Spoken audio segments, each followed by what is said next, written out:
back, America. I'm Hugh Hewitt, joined by Senator Tom Cotton. Congratulations on your re-election, Senator Cotton. I would have thought you could have done a little bit better than whatever you got, but well done.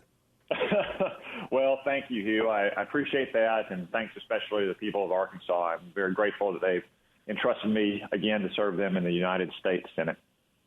Senator, you have two colleagues from Georgia. I know David Perdue. I've never had on, is it Senator Loeffler? Is that how you say her name? Kelly Loeffler, great one who will win her runoff going away in January. Her website is kellyforsenate.com. David Perdue is Perdue for Senate. Perdue. David, I don't know what it is. I'll look it up. Do you think the president and David Perdue hold on to their victories in Georgia? Yeah, I do, Hugh. I've been speaking with David pretty regularly over the last couple of days. I think they're just down to a handful more of absentee ballots and provisional ballots that will be resolved by, I believe, close of business tomorrow. And I think it's going to be pretty close, but it looks like David will stay over 50% to win his seat outright. But look, if he doesn't, David will win his Senate seat runoff in January as well. David Perdue and Kelly Loeffler are going to be in the Senate in January one way or the other, because the people of Georgia don't want far-left radical Democrats like John Ossoff and Raphael Warnock in the Senate. I mean, Raphael Warnock is a true radical.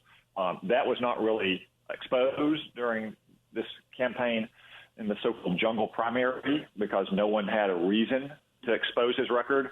But trust me, it's coming. So now talk to me about Arizona. I'm feeling pretty confident that President Trump's going to flip Arizona, but I am not so confident about Georgia because of Nate Silver posting new votes are found here and there, and they've got 50,000 outstanding, et cetera. I am very confident about Arizona. How do you feel, Senator Cotton? Well, Hugh, I think this race is literally too close to call. And I would express some skepticism about anyone who thinks they know where these votes are coming from or how they're going to shake out. You're right that it would appear that the president is performing well in the outstanding votes in Arizona. I think he picked up more than 10,000 votes in the most recent counts that ran late in the last night. If he maintains that margin, I think he could have a comfortable victory in Arizona. But, you cited Nate Silver in Georgia. This is the same guy that told us that Joe Biden had a 90% chance to win and that Texas was going to go for Joe Biden and the rest. So I would just express caution about putting too much faith in anyone who claims they know where these votes are coming in. The president is in a very good position right now, holding on to Pennsylvania, holding on to Georgia. I don't know why they won't call North Carolina and Alaska. I think those are already done for us.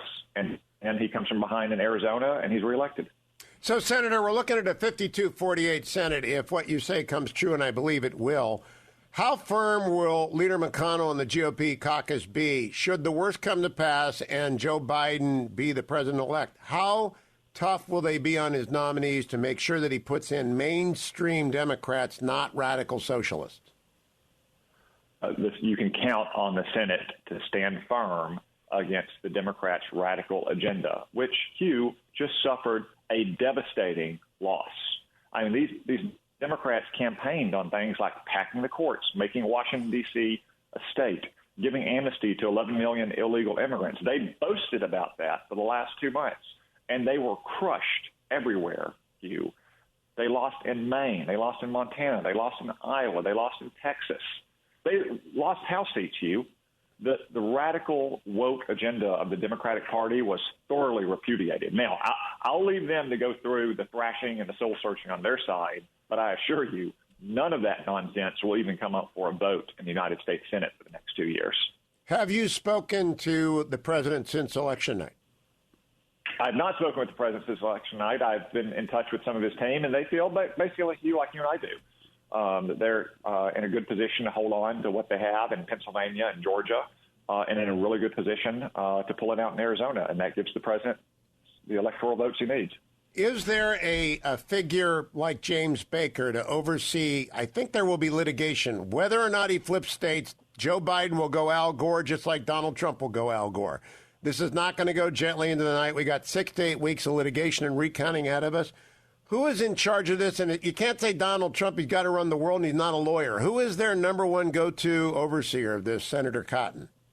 I would nominate Hugh Hewitt for that. Well, unfortunately, I have a radio show. A great lawyer and a great understander of the modern media. I don't know who they're looking for. Hugh, one person I might suggest is Noel Francisco, the former Solicitor General for Donald Trump. That is a terrific idea, by the way. A terrific idea. I'm getting an incoming call from the Washington Post. What did you make of the media calls on election night, Tom Cotton? Well, Hugh, I mean, it's typical that the minute a state looks like they've got two more Democratic votes counted, they call it for the Democrats. But Republican states, they take hours or days to call. Why did it take so long to call Florida when Donald Trump was up hundreds of thousands of votes? Yet Arizona was called immediately.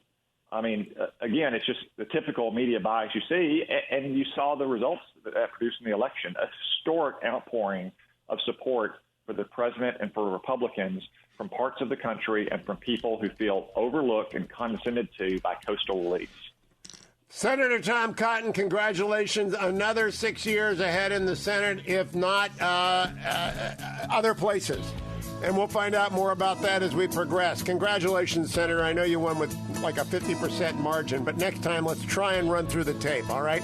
Senator Tom Cotton from Arkansas. Don't go anywhere, America, except maybe Mike Gallagher's show is coming up next. Make sure you listen to Mike Gallagher. We'll bring you up to speed on everything that's happened.